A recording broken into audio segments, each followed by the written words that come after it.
world in the very near future.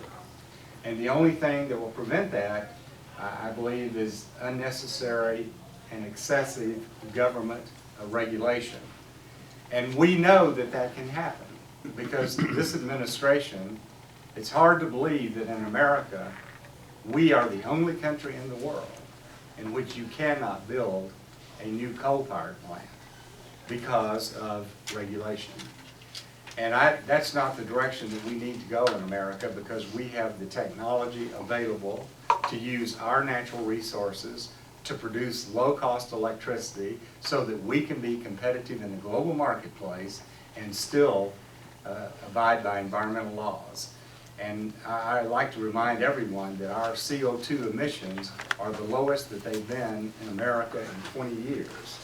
So when we have hearings in Washington, D.C. on anything relating to energy, there are lots of leaders of the Democratic Party at the national level who genuinely do not want, over the long term, to use fossil fuels.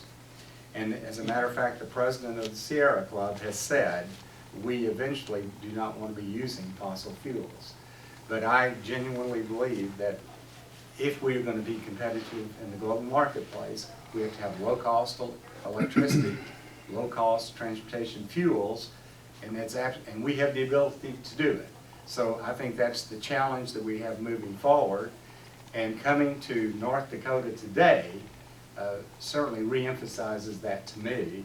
And this is the type of state, this is the type of activity that we need throughout America to be truly energy independent. So thank you. Thanks, Ed. I might say, speak for a second on Congressman Pompeo's bill related to a deadline for approval.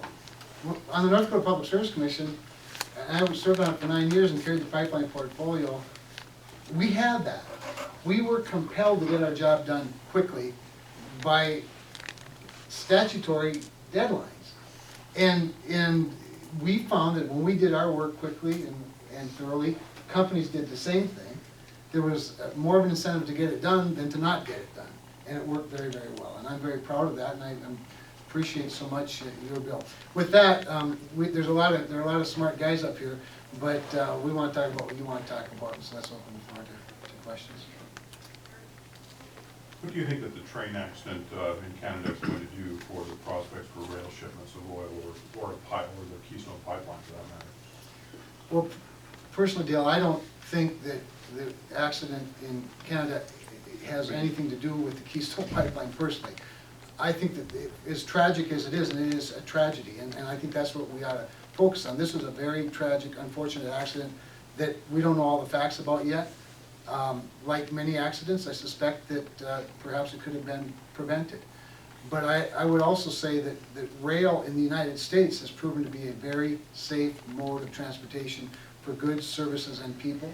And we've always said, of course, that pipelines are the most efficient and safest way to move a product. But we also have a supply, if you will, that demands greater infrastructure, which means all of the above infrastructure. I think there are probably going to be lessons that we learn, but I'm not going to jump to conclusions about it. The reality is that we are a consumption state, a consumer nation. We're also a consuming state, but we're also a producing nation and state.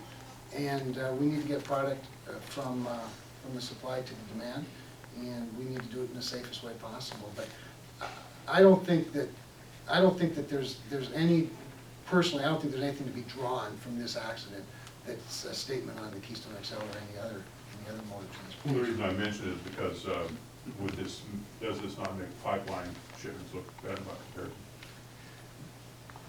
Dale, I think that when you're moving oil, you want to move it as safely as possible with whatever mode that you use.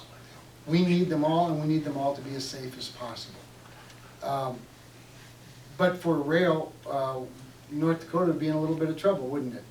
We move 71% of our Bakken oil by rail, and we move it very safely. I can tell you that as the supply is growing, so is the supply of rail cars, but so are the safety standards for those rail cars.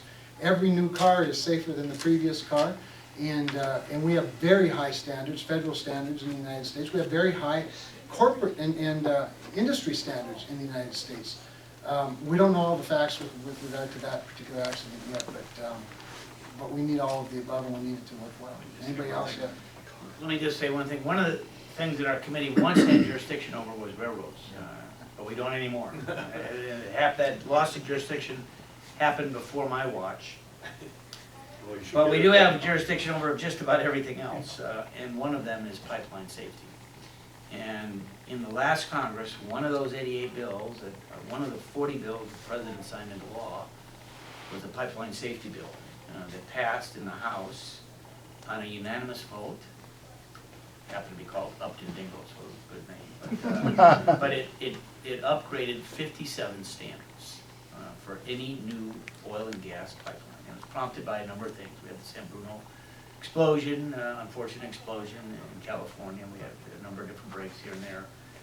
But at the end of the day, we upgraded those 57 standards. We worked with all the stakeholders. Any new pipeline, Keystone, would have to comply with that bill. The costs are, in essence, a little bit more than $4 million a mile.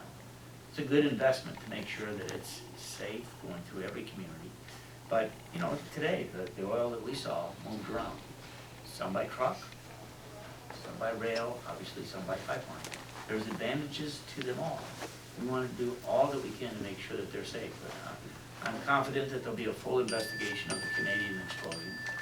We'll look probably for tighter standards by the Department of Transportation on rail cars, of which the industry has taken a number of private steps already. These cars cost about $120,000 a piece, so they've done a number of things that weren't done before. But you look at, I'll cite an article in the Wall Street Journal earlier this week. Back in 2008, we used, as a nation, less than 10,000 tank cars, oil for oil. Last year was close to 250,000. That's where we've gone, and that's because we've been producing so much here, particularly with Bakken, but in other places around the country as well. And we do want to make sure that it's safe, efficient, and anything that we can do to move those things forward, you're going to see us do, as we showed, in a bipartisan basis. Sir, Congressman, you mentioned that you learned a lot. What are some of the things that you gentlemen saw that you thought was of note? Well, I'll confess I've really not been to North Dakota before. Just a very brief stop, but not really a whole day. Going out to a fracking site like we saw today, talking to a number of different people, walking through, being up on the derrick, a whole number of different things, not only relating to safety, but looking at the volume that's being transported, to spending the day with Kevin, who doesn't stop talking. He's a good guy to listen to, and one that has really been such a promoter of North Dakota industry here, not only back in Washington, but here. I'd say that we learned a lot as we, really took the day to kick the tires to see firsthand, what's going on here in North Dakota and what the promise is for the future. But it was a very productive day. Other observations anybody want to share? Corey, you want it?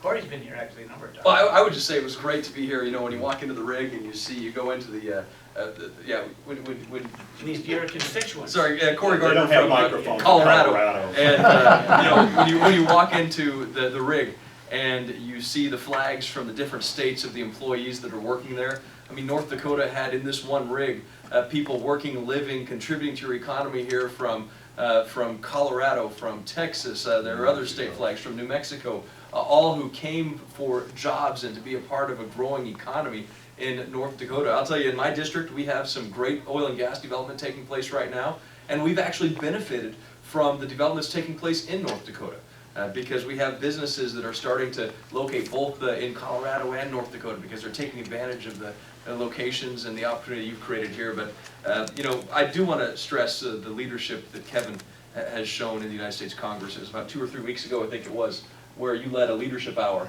on the House floor on energy.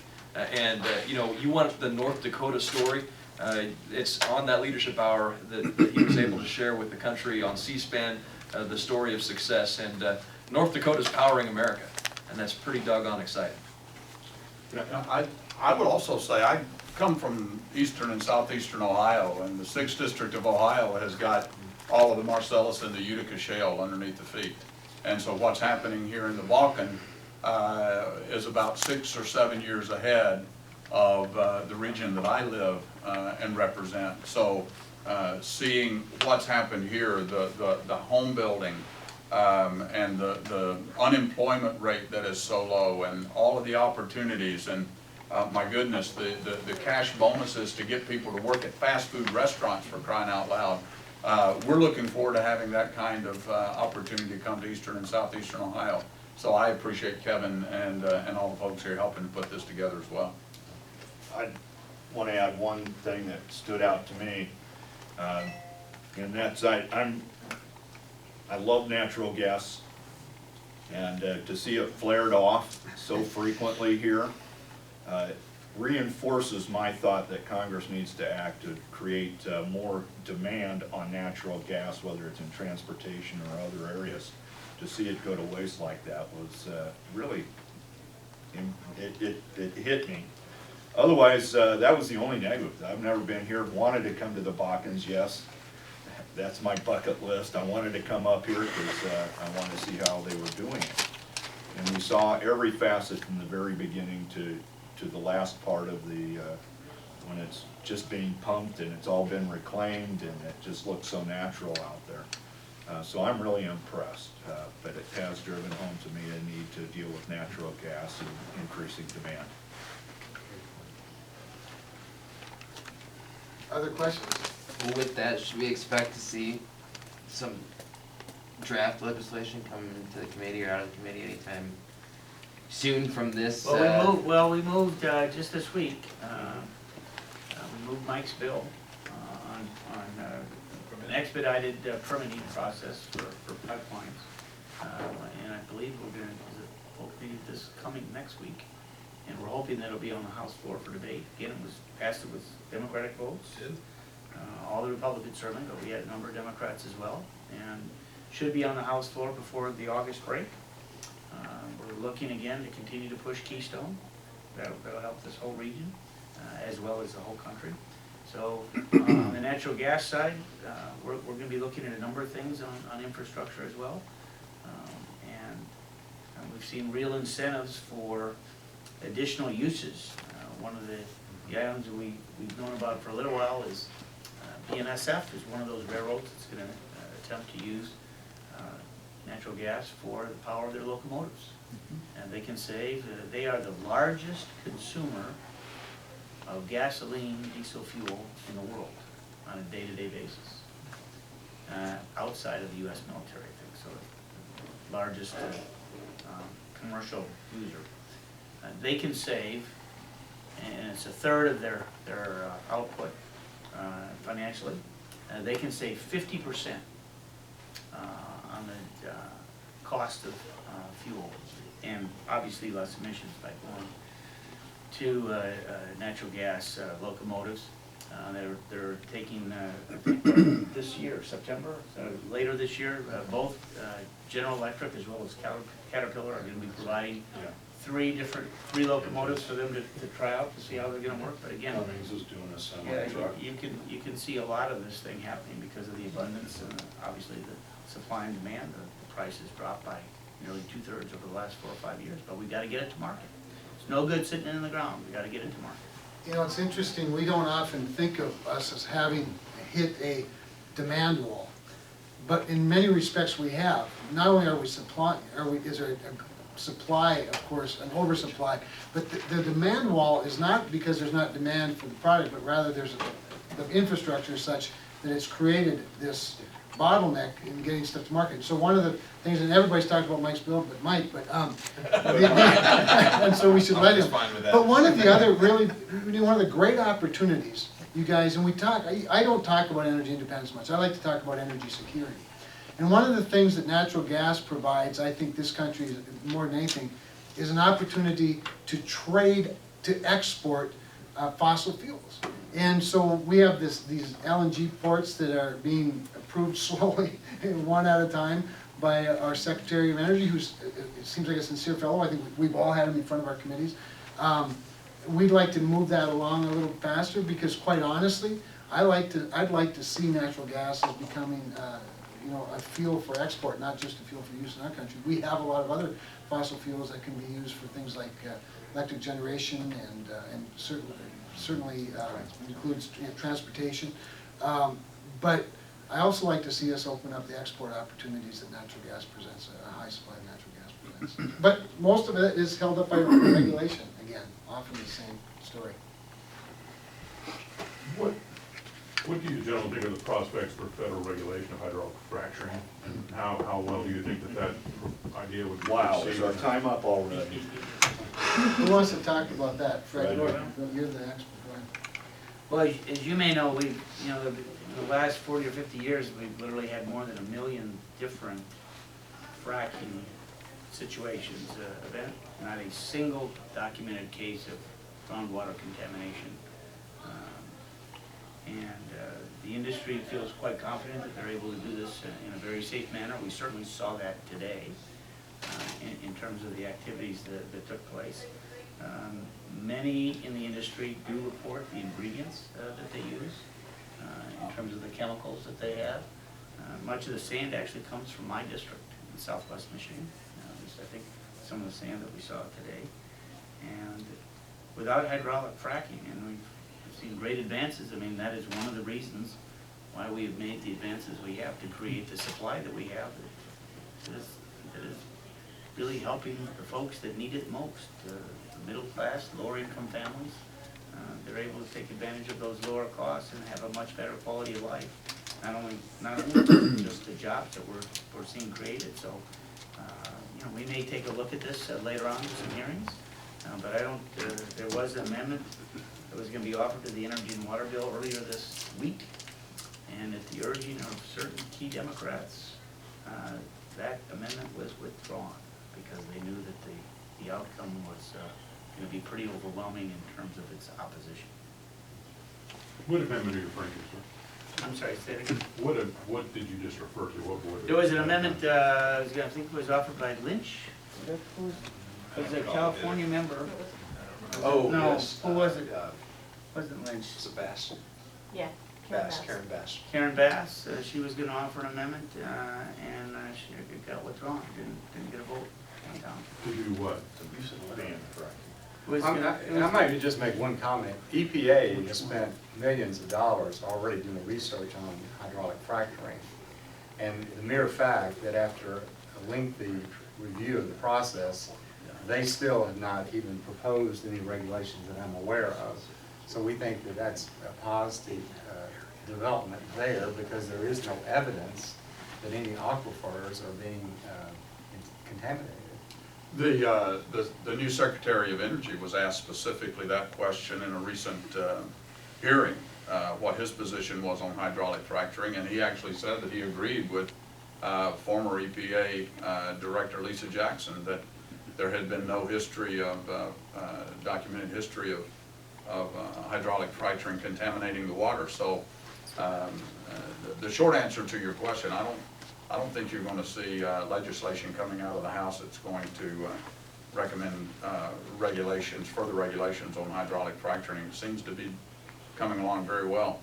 The industry is doing a good job. The states are doing a great job That's the bottom line. in handling it.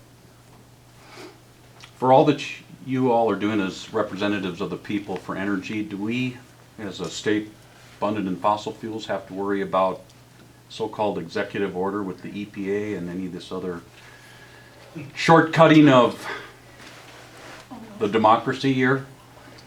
Well, we're gonna, you know, one of, Okay, well, I was hoping you wouldn't have said yes. yeah, one of our critical roles that we perform as a committee, we have jurisdiction over commerce, manufacturing, trade, energy, healthcare, telecommunications. There's another important thing called oversight and investigation. And whether John Dingell was chairman or whether Fred Upton was chairman, that has been a committee that's been very active. People are sworn in to testify, and we've had We're literally hearings every single week. And going after fraud and abuse, going over mismanagement of things. And we will continue that very strong oversight role led by Tim Murphy, Republican from Pennsylvania. He's done an outstanding job on all those different issues. But yeah, we're overlooking our shoulders, which is one of the reasons it wasn't actually Mike's bill, but it was Bill Cassidy's bill from Louisiana, who was able to pass the bill out of subcommittee this week, requiring that EPA on any regulation that exceeds $1 billion is going to have that cost-benefit analysis. We want to see what they're doing. And we will be moving that bill also out of full committee. Should have the votes to get it done this week, this coming week, next week. And again, that bill will be on the House floor prior to the August break too. Great, thank you. Frederick brings up an important point, and this is something I was not as aware of as I am now, of course, when I got to Congress. And maybe it's expanded as a result of the very issue that you raised, and that is the oversight responsibilities of the Congress. A lot of people, from time to time will complain about the lack of productivity in the Congress or the lack of bills that actually become law. I would tell you that most of the time you should be grateful for things not becoming law. But the oversight, and frankly when you have a divided government, the oversight becomes all the more important. Because while you don't necessarily see things happen, as a result of oversight, you don't see a lot of things happen. And so that pressure is always comes to bear. With the advent of things like C-SPAN, with the transparency, especially in the House. One of the things I'd have to say I'm the most proud of, frankly, about our chamber, is how deliberative it is and how transparent it is. And it creates tremendous headaches for people in the other chamber who sort of do a lot of deals behind closed doors. And some people find it distasteful that we take up 100 amendments on the floor for a farm bill, for example. I think that's good for our process. Because what it does is, at the very least, it shines a very bright spotlight on what's going on with an administration or with legislation. So it's a very important role, and I appreciate Fred bringing it up. The oversight role of the Congress is very, very important. And I think it's very productive for the citizens. All right. Thanks, you guys. Thank you. Can I have a again so point much. of personal privilege? Would you- I'd like to go on the record in North Dakota and say the Cornhusker State is very proud of Craig Bull. Go Bison. We're very proud of Craig. I'm just grateful he doesn't want to run for Congress. I did wonder, when we went by Minot State University, I wondered if they had scheduled a game against the Cornhuskers had scheduled a game. We're trying to get us home and home. Thank you all for being here. Thanks to my colleagues. Thank you, gentlemen.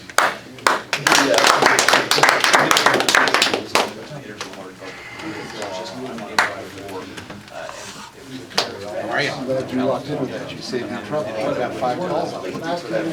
Oh, really? Don't get called. Yeah, thanks to my office.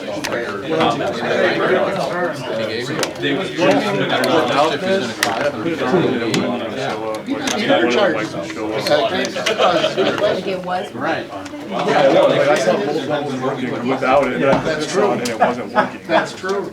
So I took it off and I tried to unplug it, but it, so. Are you raising your rent? I don't really know. No. I mean, I both levels. Oh, good, I didn't even see, all right, good, I didn't see it that much.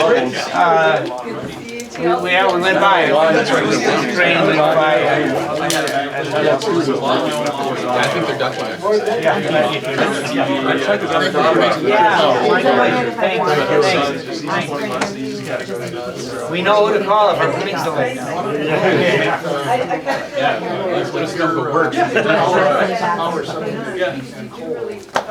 That's right. Yeah, that's right. Whether you guys are on there or not. Yeah, you get the story, that's right. That's right. Well, it's great to see you again. Thanks. I did. I should have said go Beavers. There you go. Oh, are you getting in trouble? Yeah, it's on my shirt. Ah, I see. I want one of those now. I don't know why. You guys have blind anything? What's that?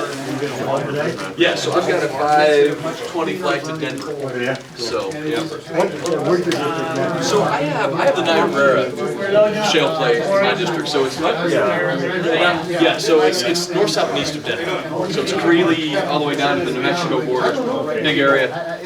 Good to see you. Thanks for all the work you're doing here. Thank you. So what are you gonna Down here, Underwood. I just want to read Well, it. you had quite a few in. What is the Underwood power plant? Is that in Coal Creek? Coal Creek. Well, thank you for mentioning that. Yes, you're welcome. Thank you so Thank you much. for what you do. So We appreciate it you all certainly is a giving recent us history, and opportunities. it's, you know, like. Good, how are you? Good. I've had many, this is one committee I've had at Natural Resources. You gonna be around Monday or Tuesday or Wednesday? Monday, Tuesday, and then Wednesday morning. We start with, We got the booth up, but the only thing we got up was the tent, so next week is gonna be a real crunch. Booth for the state fair. What booth? Well, I won't be here for the fair, so it's not even on my radar. Yes. Do we have coffee or something? I need to ask you questions. Yeah. And my, A little venture? my venture. As a committee, we want to go down this trip, so. I guess that was. Wasn't difficult. No, it's not. Especially when you're working with one committee, because you have committee staff. They wanted, so it wasn't hard work at all. Simple, they all accepted it. Anybody, nobody going to the airport? No. Coffee. In a nutshell, along with Is that student? I've got a sort of quick look at the Enbridge, set the board meeting that morning, and then I've got something right away at 9:10 to try to do something close to 11 if you are going to went to a site, if you wanted maybe song it out towards the chamber. Yeah, that worked out all right. And if something is wrong, I'll call you. So, and then spend a lot of time together, obviously, talking about the issues along the way. So, yeah, it was a thorough, quick trip. Are you up to speed on I drove. committee? A lot of the questions they have to do were economic questions, things like housing, infrastructure questions, how do you keep up? And I think with the during last night, not only 11 assessment, frankly, but the lessons. And if for some reason this calendar isn't. No one asked this way. I'll call you. But I think it's a question we should always be asking. Good. What would we Is do? everything else going for you? What would we have done if we had no complaints 8 years ago, what we know today? And so being able to share things like the fact you had some transition on Facebook, we had to like you have roads, pipelines, housing, workforce. Yeah. How would Then we we leave on match that Thursday. more closely? Europe for 2.5 weeks. Oh, really? Yeah. The whole family? No, just Leslie and I. think those are discussions. Cool. They It's are. our 30th anniversary, so. And that's why I appreciate what Bill said, his observations were geared toward, how does Ohio do this, you know, with a 7-year. They had the advantage. We're flying to Spain, So, Barcelona. yeah. We were there 2 years ago, really liked it. So then we're taking a Thank cruise you. to the Mediterranean, 12 to 18 months. Well, hopefully we won't be going deep into that. So, I just don't want to get robbed. did you find anything? Well, of course, I like to. I didn't see a lot of new things. Right. I guess in the But conversation. Yes, yeah, I think they did. Yeah. You know, I appreciate what Bill brought up, you know, coming from Ohio, coming from Marcellus, just starting where we were 6, 7 years. We talked a lot about things like the lag, if you will, certainly it takes longer. So, in fact, the issue of the flaring was it Corey that brought that or Lee? Lee brought that up. Yeah, Lee, was discussed because it Okay, really is what are you an doing? infrastructure issue. Yeah, So I haven't been in the office for about 2 hours. Parallel.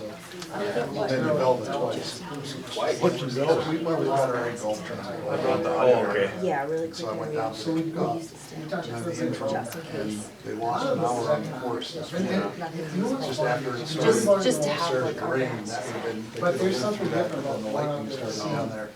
So they pulled off. You ever seen the I one? feel like that's not bad to carry around. I know, they go And around. talking to people in Tyler who grew up in And the bison working for him. was down there yesterday. Right. They had 3 foursomes on each hole.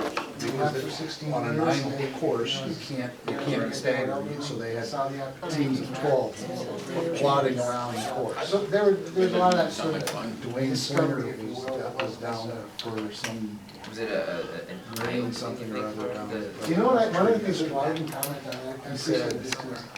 believe it or not, he said it was. And of course, it's a very green year. Spread was 2 beers. Puddles are 6 full of waters. water and hills are green except where there weren't crops planted, of course. And of course, the sort of valleys. So And I think it's pretty much the same down there, Randy. But they're just really not So nice. more water and money. And that's Well, all right, guys. Very pretty day. Very nice to meet you. So, see you periodically. Yeah, I think that was sort of eye-opening. Good to How are see you, you? John. Good to see you. Because most of them never read. Yeah. what did they think when they saw the fracking going on? I mean, did they expect, Well, he touched, they held see it. flaming water or something? Well, no, all of them were pretty certain they weren't gonna see flaming water. But, you know, they felt the same surprised how plain it was, you know, for example. I mean, and those are things that you probably one doesn't think about unless you actually do it. You know, I'm trying to think if there are any other sort of hypotheses. I don't think it was. I don't think there were huge surprises, just probably more than any confirmation. But it was fascinating. And of course, when you're together in something like this, we're all in the same airplane coming in, of course, and so we hang out at the airports. We're on the floor together all day yesterday as we were having these crazy debates about our food stamps. And then spend a day like this together, you do end up talking a lot and growing the relationships as much as the knowledge base. So that was special. did you have any fundraising here? Nope. No, in fact, no, we didn't do any fundraising. A couple of, I've done some fundraising for the NRCC, but not here. No campaigns here, no. No, in fact, we all paid for this on our own. We paid for it, not with committee money. Because of sequester, the committees don't have very much money. You know, we don't have that kind of discretionary money, so each member paid for it out of their own campaigns. So, run me through a little more detail what went on today, Sure. where you all hit. We started here, got up and left this hotel at 7 o'clock and headed toward Tioga. And